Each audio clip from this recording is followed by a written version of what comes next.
Minsan nauuso nga ngayon yung tinatawag nating sandwich method sa paggamit ng mga rejuvenating products. So ayan, may nakikita ako mga nagko-comment dito sa aking TikTok account na kung pwede rin daw bang gawin yung sandwich method sa paggamit ng SCD Peeling Skin Lotion.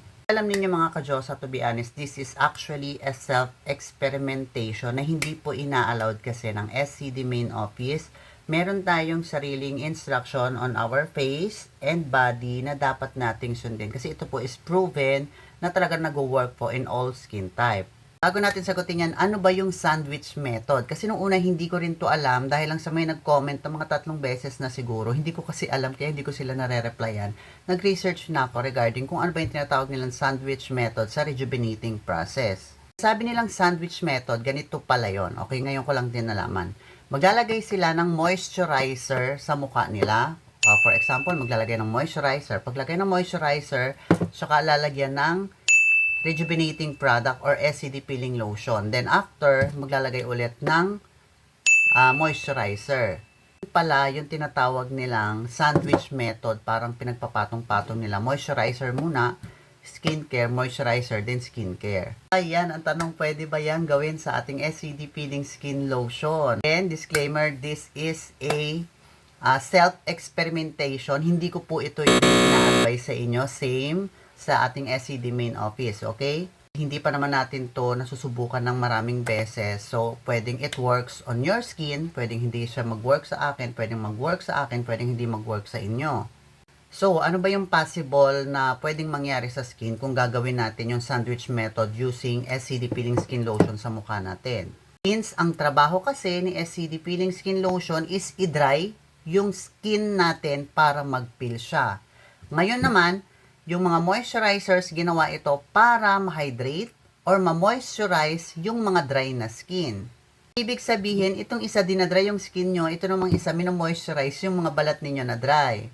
Which is actually, magkaiba sila ng target. So ngayon, ano po yung possible na mangyari sa skin namin kapag ginawa namin yung sandwich method?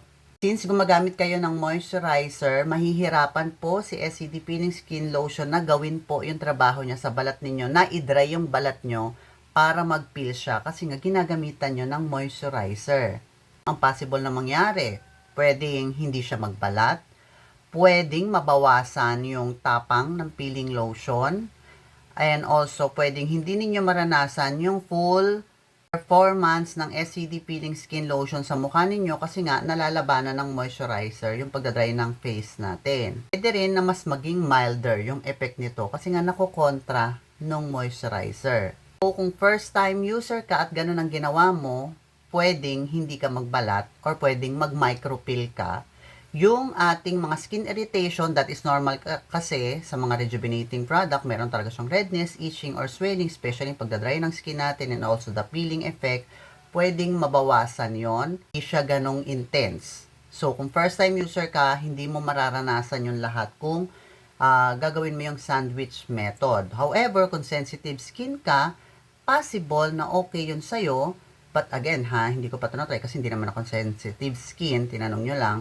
So, dahil sa nabawasan yung effectiveness niya, kasi nga hinaluan ninyo ng moisturizer, pwedeng mas maging milder siya sa skin ninyo. Hindi ganun ka-intense yung redness, hindi ganun ka-intense yung itching or swelling na pwedeng maranasan, at pwedeng hindi rin ganun ka-intense yung peeling effect na pwedeng maranasan. Tulad nga sabi ko kanina, pwedeng maging micro-peeling or else di siya mag-peel. Sa mga katulad ko naman na matagal na talagang gumagamit nito on our face, I think for me, pwede. Bakit? Kasi syempre kabisado na natin pag matagal na tayong gumagamit and nagme-maintenance ka na lang, hindi mo naman kailangan na ng sobrang tapang. Pwedeng ganito siguro sandwich method kasi nga for maintenance ka na lang kasi mas magiging mild na siya at hindi na siya kailangan ng sobrang malalaking peeling. So I think it can doon sa mga nagme-maintenance na lang katulad ko. But again, I'm not a doctor.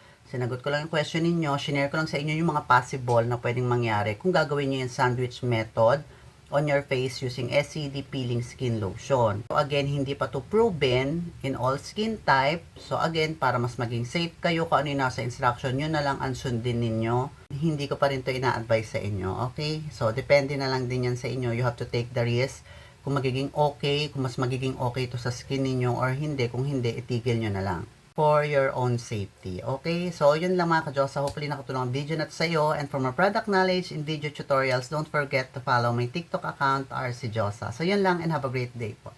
Bye-bye!